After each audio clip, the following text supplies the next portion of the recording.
നമസ്കാരം. നാരായണ ജയയിലേക്ക് സ്വാഗതം. ഇന്നത്തെ കഥയുടെ പേര് പെണ്ണിന് പുല്ലുവില, പൊന്നിന് പൊള്ളും വില. പൊന്നില്ലെങ്കിൽ പെണ്ണിനെ വേണ്ട, പൊന്നില്ലെങ്കിൽ പെണ്ണിനെ വേണ്ട. പൊന്നുണ്ടെങ്കിൽ കണ്ടുരസിക്കാം, പൊന്നുണ്ടെങ്കിൽ കണ്ടുരസിക്കാം. നാരായണ ജയ നാരായണ ജയ, നാരായണ ജയ നാരായണ ജയ. അപ്പോഴേ പൊന്നില്ലെങ്കിൽ പെണ്ണിനെ വേണ്ടാന്ന് ആരാ പറഞ്ഞെന്നറിയോ? നമ്മുടെ ചക്കിപ്പെണ്ണിനെ മംഗലം ചെയ്യാൻ വന്ന ചെക്കൻ കൂട്ടര് പറഞ്ഞതാ പൊന്നില്ലെങ്കിൽ പെണ്ണിനെ വേണ്ടാന്ന്. അത് ശരി. പിന്നെ ചക്കിപ്പെണ്ണത്ര പോരെങ്കിലും പൊന്നുണ്ടെങ്കിൽ കണ്ടു രസിക്കാന്ന്. അയ്യേ ശുംഭൻ, ഛേ എന്തായി പറഞ്ഞേ? എന്തായാലും ചെക്കൻ കൂട്ടരുടെ ഈ പ്രസ്താവന കാരണം ആകെ വിഷമിച്ചിരിക്കുവാണേ ചക്കിപ്പെണ്ണും വീട്ടുകാരും. എന്താ അവരുടെ അവസ്ഥയെന്നറിയോ? ഇപ്പൊ പറഞ്ഞുതരാം. കനകാംബരനും തങ്കിപ്പെണ്ണും കനകലതയും തലപുകഞ്ഞിരുന്നേ, കനകാംബരനും തങ്കിപ്പെണ്ണും കനകലതയും തലപുകഞ്ഞിരുന്നേ. നാരായണ ജയ നാരായണ ജയ, നാരായണ ജയ നാരായണ ജയ. അപ്പോഴേ നമ്മുടെ ചക്കിപ്പെണ്ണിന്റെ തന്തയും തള്ളയും അക്കനും കൂടെ തല പുകഞ്ഞിരിക്കുവാണ്. ചെക്കൻ കൂട്ടരുടെ ഒരു ഡിമാൻഡേ എന്താണെന്നറിയോ? പത്തനമാറ്റ് തങ്കം തന്നെ വേണോന്ന്. അതും ചില്ലറയൊന്നും പോരാ, 9 പവൻ. ഷോ, പാവങ്ങള് എവിടെ നിന്ന് എടുത്തിട്ട് കൊടുക്കാനാ ഇത്രയൊക്കെ? ഷോ, ആകെപ്പാടെ സങ്കടം തന്നെ. നീ വേണ്ടാന്ന് പറയാന്ന് വെച്ചാ നമ്മുടെ ചക്കിപ്പെണ്ണിനെ കല്യാണം കഴിച്ചയക്കണ്ടേ? ഷോ, ആകെപ്പാടെ സങ്കടം. അപ്പോഴാണേ പീതാംബരനെ ലക്ഷ്മീധരനെ ഒരു വഴി പല വഴി കാട്ടിത്തരണേ, പീതാംബരനെ ലക്ഷ്മീധരനെ ഒരു വഴി പല വഴി കാട്ടിത്തരണേ. നാരായണ ജയ നാരായണ ജയ, നാരായണ ജയ നാരായണ ജയ. അങ്ങനെ ദുർഘടഘട്ടങ്ങളിലാണല്ലോ നമ്മൾ ഈശ്വര ഭഗവാനെ രക്ഷിക്കണേ, കാത്തോളേ, ഒരു വഴിയെങ്കിലും കാണിച്ചു തരണേ എൻ്റെ ദൈവമേ എന്ന് വിളിച്ച് നമ്മൾ പ്രാർത്ഥിക്കണത്. അതുപോലെ അവരും പ്രാർത്ഥിക്കുവാണേ. എന്നിട്ടോ നമ്മുടെ ഐസക് ന്യൂട്ടന്റെ തലയിൽ ആപ്പിൾ വീണപ്പോൾ ബുദ്ധി ഉദിച്ചില്ലേ, അതുപോലെ തങ്കിപ്പെണ്ണിന്റെ തലയിലും ഒരു ബുദ്ധി ഉദിച്ചു. എന്താണെന്നല്ലേ ഇപ്പൊ പറഞ്ഞുതരാം. വയലും വീടും പണയം വെക്കാം, സ്വർണം വാങ്ങി ചക്കിയെ അയക്കാം. വയലും വീടും പണയം വെക്കാം, സ്വർണം വാങ്ങി ചക്കിയെ അയക്കാം. നാരായണ ജയ നാരായണ ജയ, നാരായണ ജയ നാരായണ ജയ. അങ്ങനെ വയലും വീടും പണയം വെച്ച് ആ കിട്ടുന്ന പൈസ കൊണ്ട് ചക്കിയെ മംഗലം കഴിപ്പിച്ചയക്കാന്ന് അവരങ്ങ് വിചാരിച്ചു. അങ്ങനെയെങ്കിലും കല്യാണം നടക്കട്ടെ. അപ്പോഴാണേ ദയാ ഫൈനാൻസസിൽ പോയാലോ എന്ന് വിചാരിച്ചത്. അങ്ങനെ അവർ ദയാ ഫൈനാൻസസിൽ പോയി. അപ്പോഴേ നമ്മുടെ കരുണൻ ചേട്ടൻ അവിടെ ഇരിപ്പുണ്ട്. വരുന്നുണ്ട് വരുന്നുണ്ട്, ഇന്നത്തെ ഇരകള് വരുന്നുണ്ട്. കോളടിച്ചു കോളടിച്ചു, വരട്ടെ വരട്ടെ. അങ്ങനെ പറഞ്ഞ് നമ്മുടെ കരുണൻ ചേട്ടനെ അവിടെ ഇരിപ്പുണ്ട്. അപ്പോഴാണേ നമ്മുടെ കനകാംബരൻ ചേട്ടനും തങ്കിപ്പെണ്ണും കൂടെ കയറി വന്നത്. അവരുടെ വയലും വീടും ഒക്കെ അങ്ങ് പണയത്തിന് അയാൾ അങ്ങ് എടുത്തു. കരുണൻ എന്ന പേര് പോലെ തന്നെ കുറച്ച് കരുണ അങ്ങ് കാണിച്ചു. എന്നിട്ട് കൊള്ള പലിശയ്ക്ക് ആ വയലും വീടും പണയെടുത്ത് കുറച്ച് ചില്ലറ അങ്ങ് കൊടുത്തു.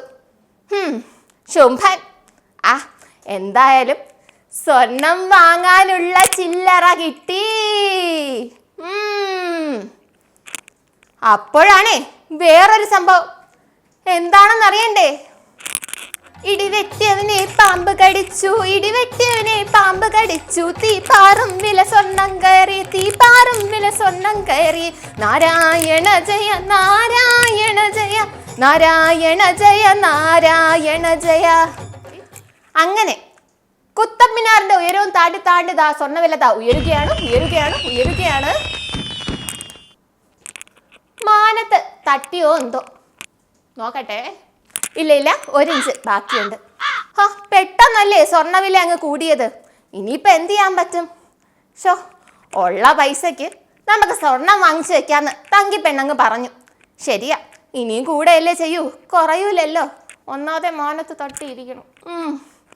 എന്തായാലും അവര് സ്വർണം വാങ്ങാനായിട്ട് വിശ്വാസം ജ്വല്ലറി പോയി. വിശ്വാസം അതല്ലേ എല്ലാം. എന്നിട്ടോ അവിടെ ചെന്നപ്പോഴോ മെഷീൻ വർക്കും കാശി വർക്കും കൽക്കട്ട വർക്ക് വേറെയുമുണ്ട്. മെഷീൻ വർക്കും കാശി വർക്കും കൽക്കട്ട വർക്ക് വേറെയുമുണ്ട്.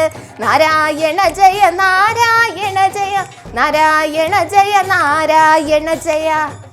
എന്നിരുന്നാലും മേക്കിംഗ് ചാർജും ടാക്സും കണ്ട് മേക്കിംഗ് ചാർജും ടാക്സും കണ്ട് കണ്ണും തള്ളി തന്തേൻ തള്ളിയും കണ്ണും തള്ളി തന്തേൻ തള്ളി. മേക്കിംഗ് ചാർജും ടാക്സും കണ്ട് മേക്കിംഗ് ചാർജും ടാക്സും കണ്ട് കണ്ണും തള്ളി തന്തേൻ തള്ളിയും കണ്ണും തള്ളി തന്തേൻ തള്ളിയും. നാരായണ ജയ നാരായണ ജയ നാരായണ ജയ നാരായണ ജയ. അങ്ങനെ വിശ്വാസം ജ്വല്ലറിയിലെ ആൻറ്റിക്കും അതുപോലെ മെഷീൻ കട്ടും ഇനി ഇല്ലാത്ത ഡിസൈൻ ഒന്നുമില്ല. സ്വർണ്ണമൊക്കെ നല്ലത് തന്നെയാണ്. പക്ഷേ നമ്മുടെ തങ്കിപ്പെണ്ണിൻ്റെ കനകാംബരൻ ചേട്ടൻ്റെ കണ്ണ് തള്ളിയതേ അവിടുത്തെ മേക്കിംഗ് ചാർജും ടാക്സും ഒക്കെ കണ്ടിട്ടാണേ. സ്വർണത്തിന് അത്ര തന്നെ പണിക്കൂലിയും വരും. ഹോ, എങ്ങനെയാ അപ്പോൾ ഇത്രയും സ്വർണം എടുക്കുക? അവർ വേവലാതിപ്പെട്ടു. എന്നാലും ഉള്ള പൈസയ്ക്ക് അതങ്ങ് എടുക്കാമെന്ന് വിചാരിച്ചു. കൊണ്ട് തിന്നട്ടെ ശുഭന്മാര്, അല്ലാതെ ഇപ്പം എന്ത് ചെയ്യാനാ? എന്നിട്ട് ഇഞ്ചി കടിച്ച മോന്തയുമായി ഇഞ്ചി കടിച്ച മോന്തയുമായി ഇഞ്ചി കടിച്ച മോന്തയുമായി ഇഞ്ചി കടിച്ച മോന്തയുമായി പടവുകൾ നിരവുകൾ താണ്ടിക്കേറി പടവുകൾ നിരവുകൾ താണ്ടിക്കേറി. നാരായണ ജയ നാരായണ ജയ നാരായണ ജയ നാരായണ ജയ. അങ്ങനെ വിഷാദവദനവുമായി നമ്മുടെ തങ്കിപ്പെണ്ണും കനകാംബരൻ ചേട്ടനും ഒക്കെ എവിടെ വന്നു? സ്വന്തം വീട്ടിൽ വന്നു.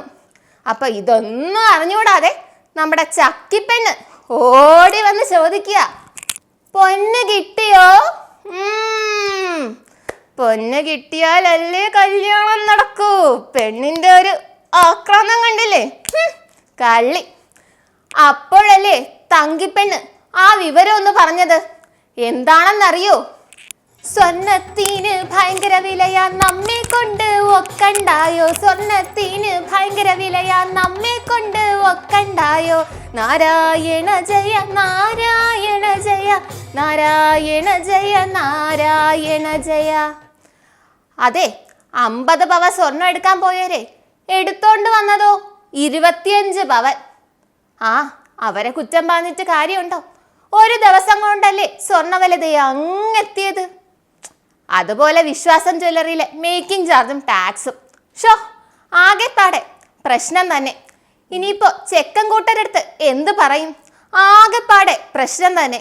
അപ്പോൾ തങ്കിപ്പെണ്ണ് പറഞ്ഞു, ചെക്കൻ കൂട്ടരോട് എന്ത് പറയും? കയ്യും കാലും പിടിച്ചു പറയാം. ചെക്കൻ കൂട്ടരോട് എന്ത് പറയും? കയ്യും കാലും പിടിച്ചു പറയാം. നാരായണ ജയ നാരായണ ജയ നാരായണ ജയ നാരായണ ജയ. അങ്ങനെ ചെക്കൻ്റെ അടുത്തും കൂട്ടരെടുത്തും എന്ത് പറയൂന്നുള്ള ചോദ്യത്തിന് തങ്കിപ്പെണ്ണ് എന്നെ പറഞ്ഞു, കാലും കയ്യും ഒക്കെ പിടിച്ച് പറയാം, എങ്ങനെയെങ്കിലും കല്യാണം നടത്താം. അപ്പോഴതാ നോക്കിയപ്പോ ചെക്കനും കൂട്ടനും ദേ വരുന്നു വീട്ടിലോട്ട്. എന്താ കാര്യം? കല്യാണം അടുക്കാറായില്ലേ? 50 പവൻ സ്വർണം കൈ ഇപ്പൊ കിട്ടില്ലേ? എങ്ങനെ സന്തോഷിക്കാതിരിക്കും? ചുളുവിന് 50 പവൻ കിട്ടാൻ പോവല്ലേ, അതും ഇത്രയും സ്വർണ്ണവില സമയത്ത്. ഒരു ജോലിയും ചെയ്യണ്ട, ഒന്നും ചെയ്യണ്ട, അധ്വാനിക്കണ്ട, വെറുതെ കല്യാണം കഴിക്കാൻ വന്നപ്പോൾ സ്വർണവും കിട്ടുന്നു. അവൻ്റെ മുഖം കണ്ടില്ലേ, പ്രസാദ വതനനായിട്ട് വന്നിട്ടുണ്ട്.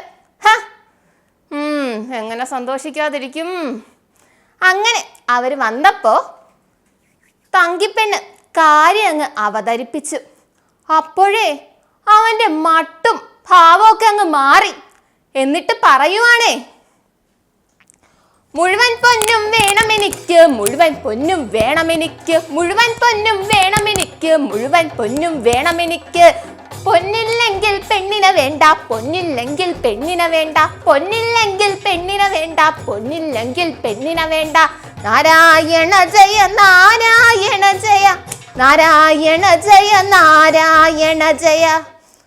അപ്പോ പൊന്നില്ലെങ്കിൽ പെണ്ണിനെ വേണ്ടാന്ന് കേട്ടതും നമ്മുടെ അകത്തിരുന്ന ചക്കിപ്പെണ്ണിന് ദേഷ്യം അങ്ങ് വന്നു. എന്നിട്ട് ഓറഞ്ഞ് തുള്ളിക്കൊണ്ടൊരു വരവങ്ങ് വന്നു. എന്നിട്ട് ചെക്കൻ്റെ മുഖത്ത് നോക്കി ഒരു കാര്യം അങ്ങ് പറഞ്ഞു. എന്താണെന്നല്ലേ? ഇറങ്ങട ശ്വാന പടിക്കു പുറത്ത്, ഇറങ്ങട ശ്വാന പടിക്കു പുറത്ത്, ഇറങ്ങട ശ്വാന പടിക്കു പുറത്ത്, ഇറങ്ങട ശ്വാന പടിക്കു പുറത്ത്. നാരായണ ജയ നാരായണ ജയ, നാരായണ ജയ നാരായണ ജയ. അങ്ങനെ ചെറുക്കൻ കൂട്ടരുടെ മുഖത്ത് നോക്കി ഇറങ്ങി പോടാ പഠി എന്ന് പറഞ്ഞതും ചെക്കൻ കൂട്ടര് എന്ത് ചെയ്തെന്നറിയോ? ഇപ്പൊ കാണിച്ചു തരാം. തലയിൽ മുണ്ട് വാരിയുടുത്ത്, തലയിൽ മുണ്ട് വാരിയുടുത്ത്, ചെക്കനും കൂട്ടരും സ്ഥലം വിട്ടോടി, ചെക്കനും കൂട്ടരും സ്ഥലം വിട്ടോടി. തലയിൽ മുണ്ട് വാരിയുടുത്ത്, തലയിൽ മുണ്ട് വാരിയുടുത്ത്, ചെക്കനും കൂട്ടരും സ്ഥലം വിട്ടോടി, ചെക്കനും കൂട്ടരും സ്ഥലം വിട്ടോടി. നാരായണ ജയ നാരായണ ജയ, നാരായണ ജയ നാരായണ ജയ. അങ്ങനെ പിന്നീടൊന്നും ആ ചെക്കൻ്റെ വീട്ടുകാരെ ആ പ്രദേശത്തെങ്ങും കണ്ടിട്ടില്ല. എന്തായാലും കല്യാണം മുടങ്ങി. പക്ഷെ അത് നല്ലതിനല്ലേ? ഇതേപോലെ പൊന്നിനും സ്വർണത്തിനും പണത്തിനും ഒക്കെ വേണ്ടി വരുന്നവരടുത്ത് ചക്കിപ്പെണ്ണ് പറഞ്ഞതുപോലെ കടക്ക് പുറത്തെന്ന് തന്നെ പറയണം. ഇല്ലെങ്കിൽ നമ്മുടെ ജീവിതം തന്നെ അവതാളത്തിലാവും. നാരായണ ജയയുടെ ഇന്നത്തെ എപ്പിസോഡ് ഇവിടെ പൂർണ്ണമാകുന്നു. നന്ദി, നമസ്കാരം.